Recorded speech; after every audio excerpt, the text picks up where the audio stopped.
амири қатар Тамим бин Ҳамад Алтанӣ аз ҳукуматдорони тоҷик дархост кардааст, ки барои иштирок дар маросими ифтитоҳи бузургтарин масҷиди Осиёи Марказӣ дар Душанбе ва адои намоз дар он бо диндорони тоҷик имкон дода шавад. айни замон тариқи воситаҳои дипломатӣ санаи дақиқи сафари амир ба Душанбе муайян карда мешавад. дар ин бора Азия Плюс бо такя ба манобеаш хабар медиҳад.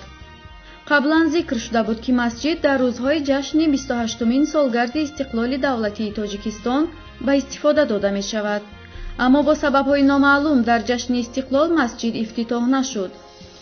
овозаҳое ҳам дар бораи роҳ додан ба камбудиҳои ҷиддӣ дар сохтмони бузургтарин масҷиди Осиёи Марказӣ дар пойтахти Тоҷикистон, истифодаи ғайримақсадноки маблағи ба сохтмон ҷудо шуда ва аз ин сабаб ба дарозо кашидани муҳлати ифтитоҳи он паҳн шуда буданд. аммо мақомот мегӯянд, ин овозаҳо асос надоранд. гуфтанист, баъди ба истифода дода шудан дар ин масҷид қариб 100 000 нафар метавонанд тоату ибодат кунанд. моҳи октябри соли 2009 дар рӯзҳои таҷлили 1310-солагии имоми аъзам ба сохтмони масҷид санги асос гузошта шуда буд. бунёди ин масҷид дар Душанбе моҳи октябри соли 2011 оғоз гардида 8 сол идома ёфт. арзиши лоиҳа қариб $100 миллион арзёбӣ шуда, $30 миллион ҳукумати Тоҷикистон ва маблағи боқимондаро ҳукумати Қатар ҷудо кард.